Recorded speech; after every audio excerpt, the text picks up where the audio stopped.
Toy academy channel देखने वाले सभी विद्यार्थियों को प्रणिपात और मेरा प्यार भरा नमस्कार। कैसे हो दोस्तों?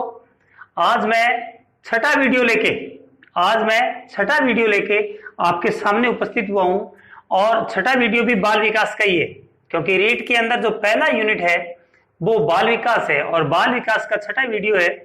और छठे वीडियो के अंदर आज अपने पढ़ेंगे शैशव अवस्था के अन्य नाम और उसकी विशेषता। शैशव अवस्था के अन्य नाम और उसकी विशेषताओं के बारे में अपने पढ़ेंगे। दोस्तों, शैशव अवस्था जन्म से लेकर 5 साल के बीच होती है। पीछे वाले वीडियो आपको बहुत अच्छे लग रहे हैं, कमेंट के माध्यम से आप लोग बता रहे हो। मनोज जी कारपेंटर, शर्मा जी, इसके अलावा साहिल जी, उसके बाद में रोहतास जी और रॉय जी, सभी जनों के कमेंट आते रहते हैं दोस्तों, और जिससे पता चलता है कि आप बड़े मन से नोट्स बनाते हो और पढ़ते हो। इसी प्रकार आप लगे रहें तो मैं और ज्यादा नए कंटेंट के साथ आपको वीडियो बनाकर देता रहूंगा। लेकिन याद रखना, पहला यूनिट है उसकी पूरी तैयारी रखना, रीट की पहले यूनिट की पूरी तैयारी रखना, क्योंकि जैसे ही ये यूनिट पूरा होगा जितने भी वीडियो में, उसके तुरंत बाद में आपका टेस्ट लूंगा मैं और महत्वपूर्ण प्रश्नों के ऊपर डिस्कस करेंगे। ठीक है, तो अब अपने शुरू करते हैं शैशव अवस्था के अन्य नाम और उसकी विशेषता। दोस्तों, शैशव अवस्था 0 से 5 वर्ष की आयु होती है। 0 से यानी कि जन्म से 5 साल। 0 तो कभी होता ही नहीं है कुछ, क्योंकि जन्म हुआ तो 0 नहीं माना जाएगा, वहां से जन्म माना जाएगा। और जन्म से जो 5 साल की अवस्था है उसको शैशव अवस्था कहते हैं।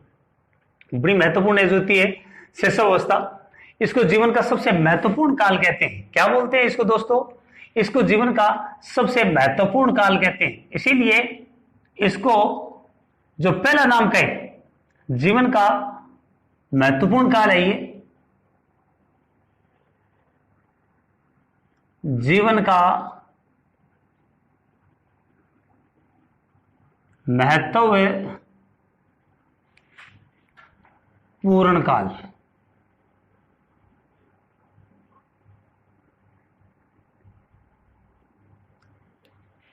तो दोस्तों, ये जीवन का महत्वपूर्ण काल क्यों है?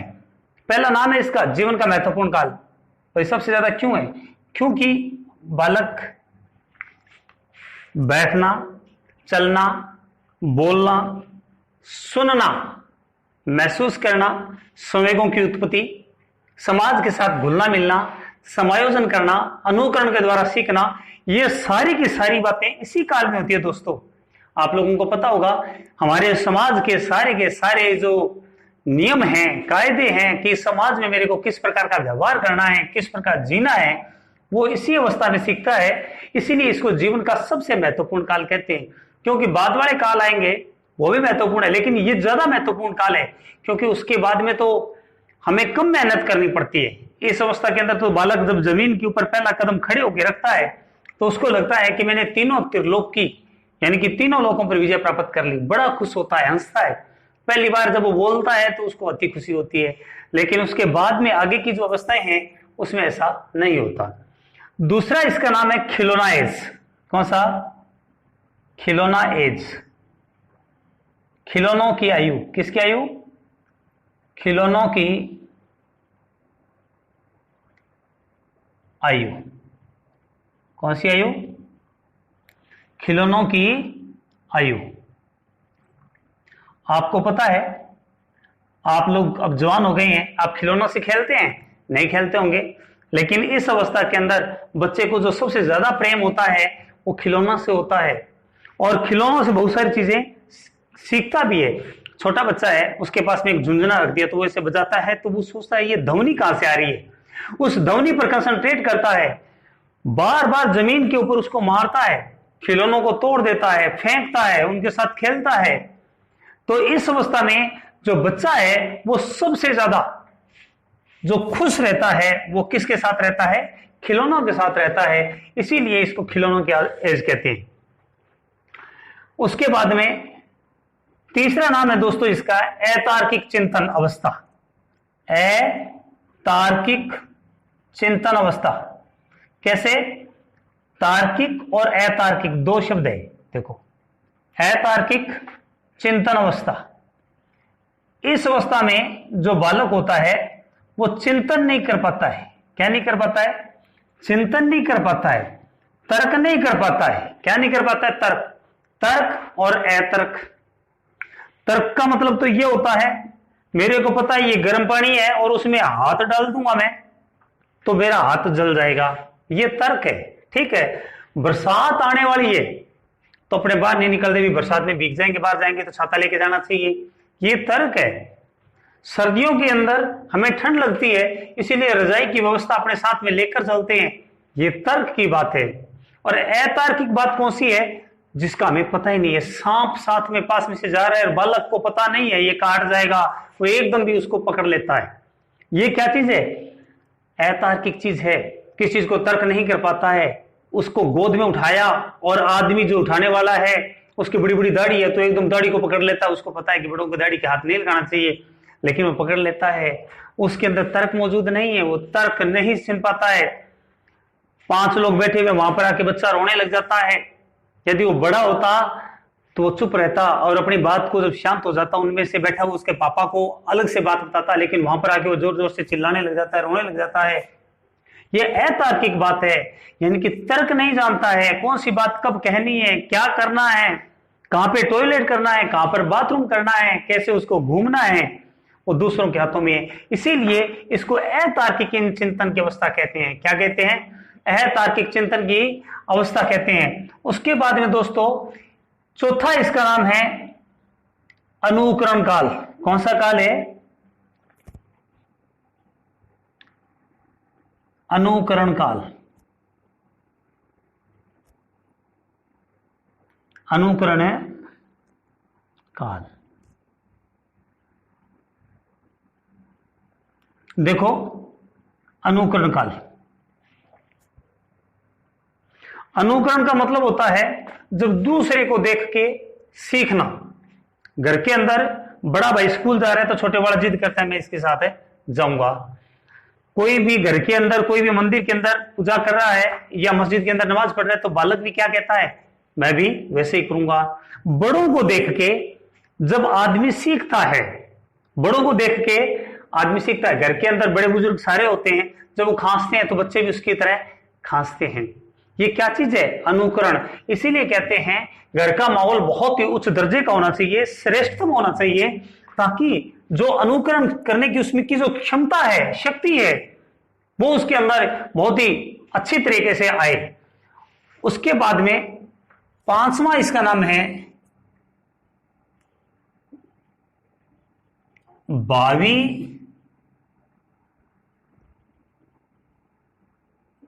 जीवन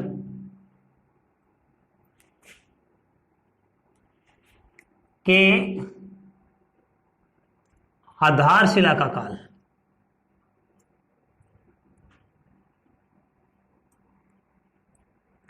आधार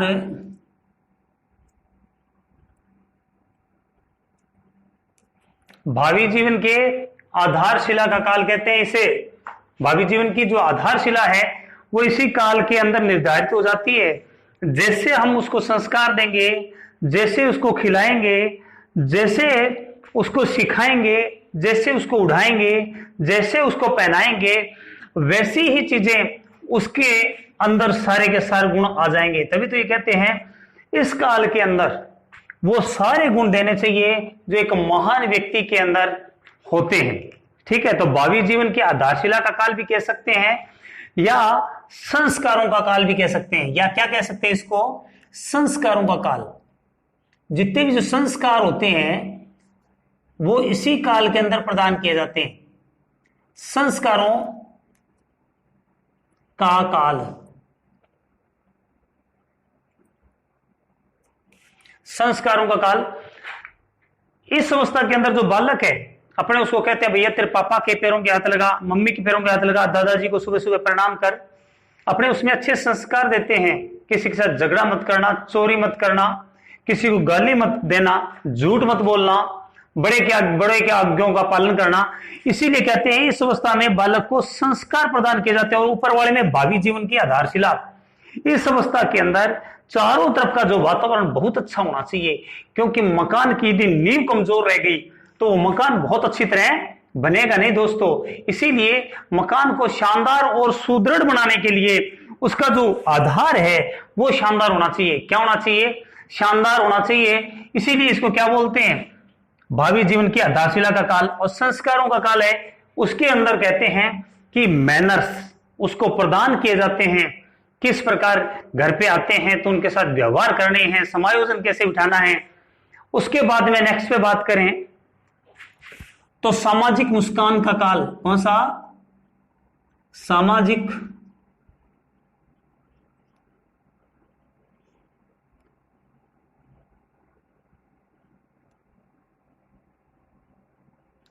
मुस्कान का काल।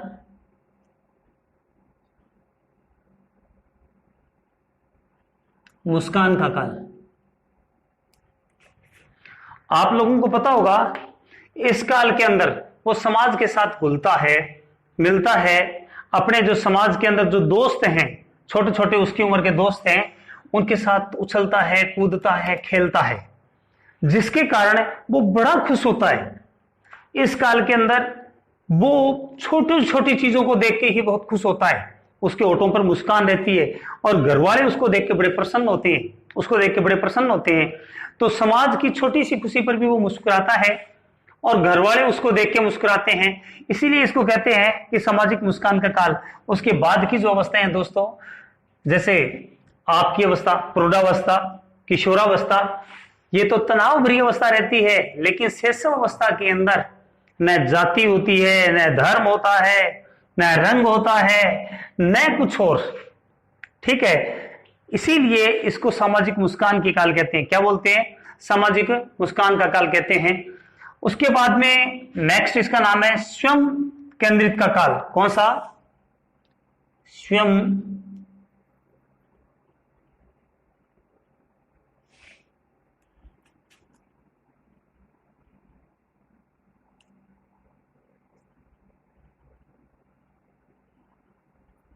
केंद्रीकरण का काल।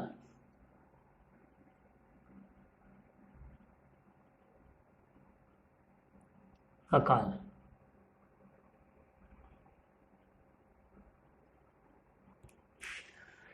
इसमें वो जो कुछ भी है अपने आप को सबसे ज्यादा महत्व देता है और स्वयं को खुश रखना चाहता है। छोटे बच्चे से आप खिलौना छीनना या उसकी मम्मी के जूते छीनना, खिलौना छीनोगे तो वो कहेगा क्यों, वो मेरा है। वो खिलौना आपको प्रदान नहीं करेगा। उसकी टॉफी को छीनने का प्रयास करना, वो जो टॉफी है वो भी आपको प्रदान नहीं करेगा, किसी भी कीमत पर आपको प्रदान नहीं करेगा।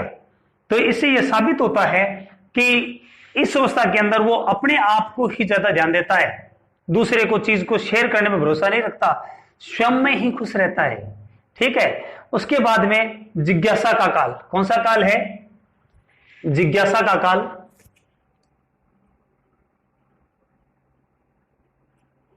जिज्ञासा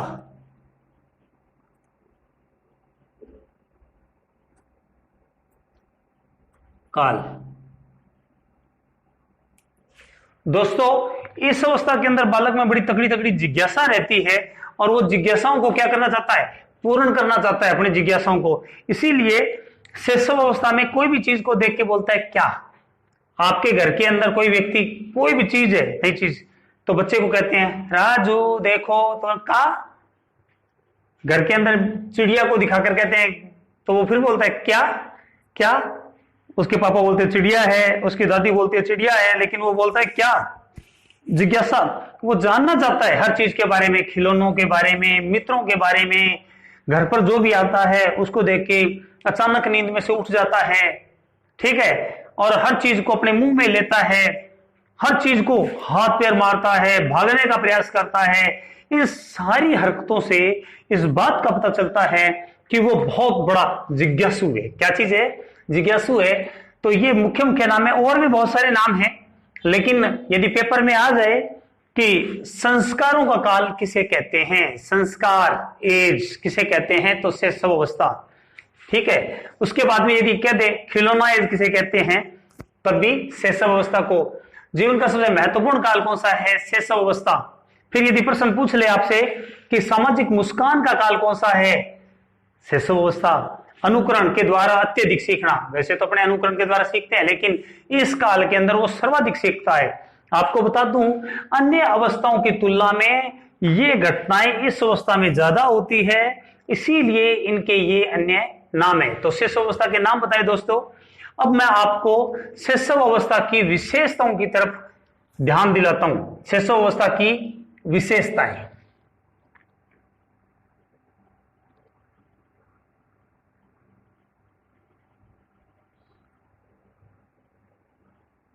शैशव अवस्था की विशेषताएं, शैशव अवस्था की विशेषताएं। तो सबसे पहले शैशव अवस्था की विशेषता के ऊपर अपने बात करें तो जो बालक है, अपने बात की थी कि स्वयं से, तो स्वयं से प्रेम करना, क्या करना है,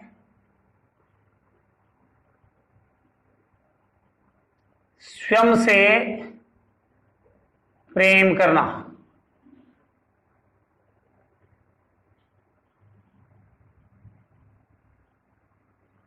प्रेम करना। तो दोस्तों, स्वयं से प्रेम करना, अपने आप में खुश रहता है, बालक अंतर्मुखी होता है, अपने खिलौनों के साथ खेलता रहता है, अपने आप से सबसे ज्यादा प्रेम करता है। अब मैं उदाहरण देता हूं कि खुद से प्रेम करने के बारे में कि कैसे साबित करें कि वो स्वयं से प्रेम करता है। एक मां है और उसके 2.5 साल का बच्चा है और एक बच्चा और जन्म गया, और छोटे वाले बच्चे की जो उम्र है वो लगभग 2-3 महीने है, 2-3 महीने है। तो जो बालक है वो अपनी मां के साथ जिद करता है, सामने जिद करता है कि जो छोटा बच्चा है, 2 महीने का बेबी है, उसको तो नीचे रख दो और मेरे को आप अपनी गोद में ले लो। तो उसकी मां ऐसा नहीं करती है। तो जो बालक है वो छोटा बच्चा बनने का प्रयास करता है, अपने होठों पर मुस्कुराहट लाने के प्रयास करता है, वो तरह तरह की एक्टिंग करता है और वो उसके स्थान पर स्वयं को महत्व दिलवाने का प्रयास करता है। इससे साबित होता है कि वो अपने आप से बहुत प्रेम करता है। उसकी एक इच्छा रहती है कि सारे के सारे उसी को खिलाएं, ठीक है, और वो सारे के सारे उसी के साथ खेलें और उसी को प्रेम दे। तो ये स्वयं का प्रेम। दूसरी विशेषता है प्रति आकर्षण, प्रति लैंगिक आकर्षण, प्रति लैंगिक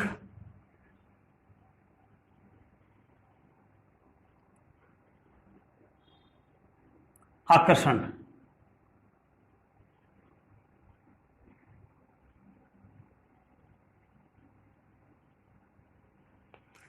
प्रतिलैंगिक आकर्षण क्या है दोस्तों?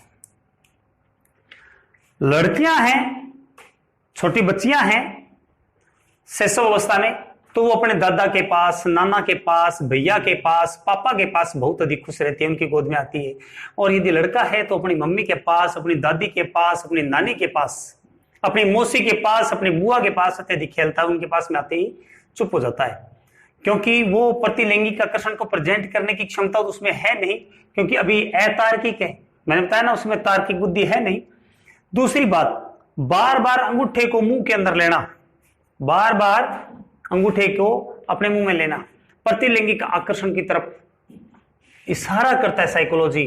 तो विद्वान ये कहते हैं कि जो प्रतिलैंगिक आकर्षण है इस अवस्था के अंदर अत्यधिक रहती है, प्रतिलैंगिक आकर्षण अत्यधिक रहती है इस अवस्था के अंदर। दूसरी चीज, इस अवस्था के अंदर जो बालक होता है वो क्या होता है? अंतर्मुखी होता है। क्या होता है? अंतर्मुखी होता है। अंतर्मुखी।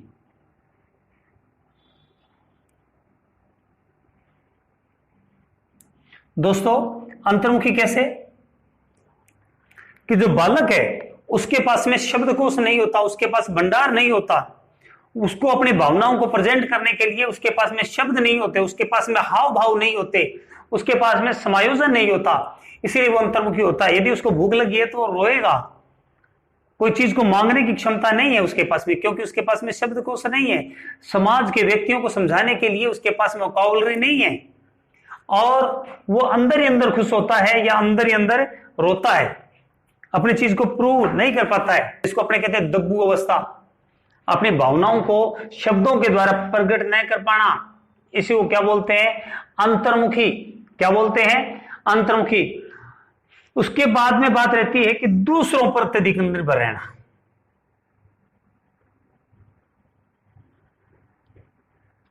दूसरों पर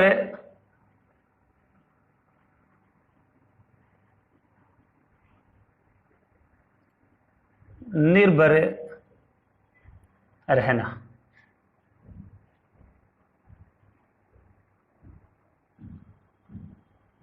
तो दोस्तों दूसरों पर निर्भर रहने की बात बता रहा हूं मैं। आपको पता है छोटा जो बच्चा है शिशु अवस्था में, उसकी मां है उसको नहलाती है, उसको दुलारती है, उसको खिलाती है, उसको पहनाती है। यदि वो चारपाई से नीचे गिर गया तो वही उसको उठाती है, यानी कि घर के जो दूसरे सदस्य हैं और वही उसका पूरी तरह से ध्यान रखते हैं। तो इससे साबित होता है कि वो दूसरों के ऊपर ही निर्भर रहता है और दूसरों के हाथों में रहता है। उसके पास में स्वयं के पास डिसीजन लेने की पावर नहीं होती है, उसके पास में इतनी क्षमता नहीं होती है। तो इसी बात से साबित होता है कि जो इस अवस्था के अंदर वो दूसरों पर निर्भर रहता है। उसके बाद में है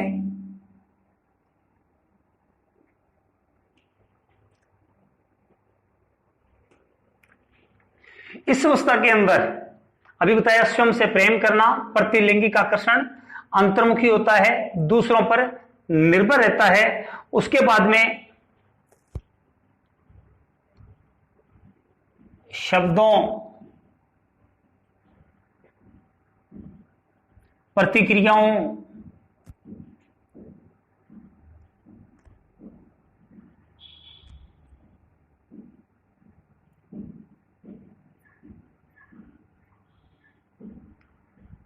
का अभाव।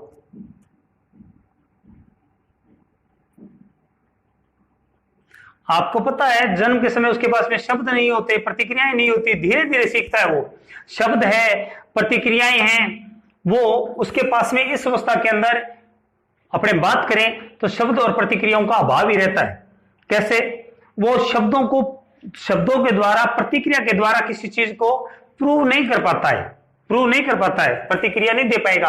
आप तो किसी बात को 1 मिनट में, अभी आपको यदि सुंदर नहीं दे रहा, लिखा हुआ दिख नहीं रहा है तो आप 1 मिनट में टोंट मार देते हो, सर क्या बोल रहे हैं, इसके ऊपर दिखाई नहीं दे रहा है, ये कमेंट आ गया। दूसरी बात, प्रतिक्रिया अपने टेढ़ी बात 1 मिनट में कर देते हैं, लेकिन बालक ऐसा नहीं कर पाता है क्योंकि उसके पास में शब्द नहीं होते हैं, बहुत कम शब्द होते हैं। आपको बता दूं दोस्तों, आगे की अवस्था में बहुत अधिक शब्द होते हैं। इस अवस्था के अंदर 2 साल के अंदर तो उसके पास में शब्द बनना शुरू होते हैं। उसके बाद में जो प्रतिक्रियाएं हैं वो धीरे धीरे, मैं तो ये तो नहीं कहा कि इस अवस्था में बिल्कुल प्रतिक्रिया और शब्द नहीं होते, लेकिन धीरे धीरे अभाव का मतलब यहां पर ले सकते हो आप कम से, भाई ये चीजें कम होती है, प्रारंभ होती है, या शब्दों और प्रतिक्रियाओं का अभाव, या कम, या प्रारंभ होता है। शब्दों का, प्रतिक्रियाओं का प्रारंभ होना। यदि ये प्रश्न में प्रारंभ न लिखा हुआ हो और चारों अवस्थाओं का आगे नाम दिया हो, शब्द प्रतिक्रियाओं का अभाव किस अवस्था में देखने को मिलता है तो इसी अवस्था में, या शब्दों और प्रतिक्रियाओं को किस अवस्था में सबसे कम देखने को मिलता है तो इसी अवस्था के अंदर देखने को मिलता है। लेकिन आपको बता दूं, कुछ प्रतिक्रियाएं होती है दोस्तों जो बार बार दोहराता है। प्रतिक्रियाओं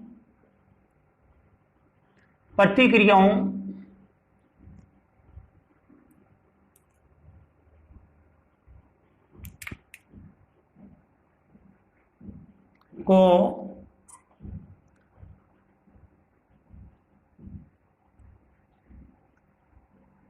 बार बार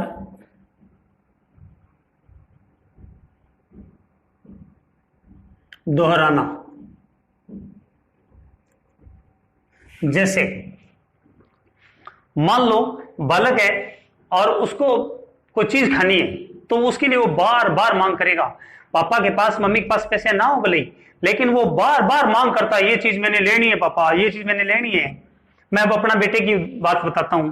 मेरा बेटा छोटा ही था, लगभग 4.5 साल के अंदर था, और मेरे साथ बाजार में गया और मेरी जेब में इतने पैसे थे नहीं, लेके नहीं गया था, मैं तो वैसे ही घूमने गया था, और उसको साइकिल पसंद आ गई एक छोटी सी।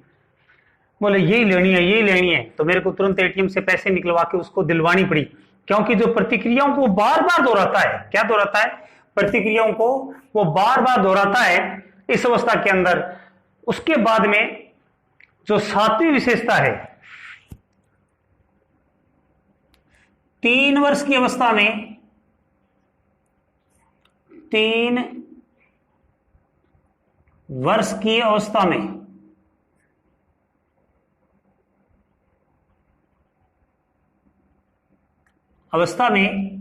मानसिक विकास है दोस्तों, वो 50% हो जाता है। मानसिक विकास कितना हो जाता है? 3 वर्ष की अवस्था में 50% मानसिक विकास हो जाता है। कितना? मानसिक विकास कितना हो जाता है दोस्तों? 50% मानसिक विकास हो जाता है। कितनी अवस्था में? 3 साल में। और 6 साल में, 6 वर्ष में 90% मानसिक विकास हो जाता है दोस्तों। 6 वर्ष में 90% मानसिक विकास हो जाता है। इस बात को विशेष तौर से ध्यान रखना, एक बार ये पेपर में भी आ चुका है। 3 वर्ष की अवस्था में 50% मानसिक विकास हो जाता है और 6 वर्ष की अवस्था में 90% मानसिक विकास हो जाता है। और अभी मैंने आपको ये बता ही दिया कि दूसरों पर अधिक निर्भर रहता है, शब्दों और प्रतिक्रियाओं का प्रारंभ इसी अवस्था में होता है, दूसरों पर अधिक निर्भर रहता है, अंतर्मुखी होता है, प्रतिलैंगिक आकर्षण होता है, स्वयं प्रेम करता है, स्वयं से ही प्रेम करता है, अकेला खेलना पसंद करता है। क्या खेलना पसंद करता है? अकेला खेलना पसंद करता है। और ग्रहणशीलता अधिक होती है। क्या चीज होती है? ग्रहणशीलता क्या होती है? इस अवस्था में अधिक होती है। यहां पर शायद मैंने लिखा नहीं है। इस अवस्था के अंदर क्या होता है दोस्तों? ग्रहणशीलता। ग्रहणशीलता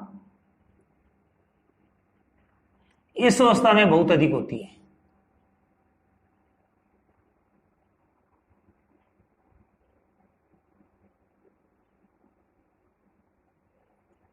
अधिक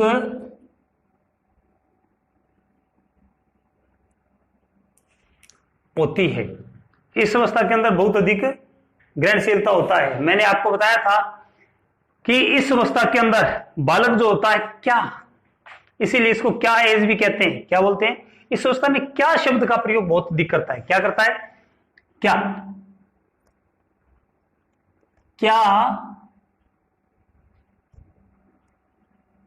शब्द का प्रयोग, क्या शब्द का प्रयोग दिख रहा होगा आप लोगों को? क्या शब्द का प्रयोग अधिक करता है दोस्तों? अधिक करता है। कोई बात नहीं, नहीं दिख रहा है नीचे तो मैं बोल के बता देता हूं। क्या शब्द का प्रयोग अधिक करता है? क्या करता है? क्या शब्द का प्रयोग इस अवस्था के अंदर वो अधिक करता है दोस्तों? अंतर्मुखी, मैंने बता दिया। दूसरों पर अधिक निर्भर रहता है। शब्दों और प्रतिक्रियाओं का प्रारंभ इसी अवस्था में होता है।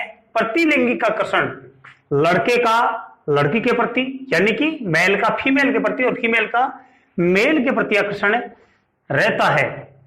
उसके बाद में यदि मैं बात बताऊं, इस अवस्था को खानबदोष भी कह सकते हो। खानबदोष अवस्था, न तो खाने का पता है, न पहनने का पता है, न ओढ़ने का पता है, दूसरों के ऊपर निर्भर है इस अवस्था के अंदर। ठीक है, तो दोस्तों ये सारी की सारी विशेषताएं बताइए इसकी।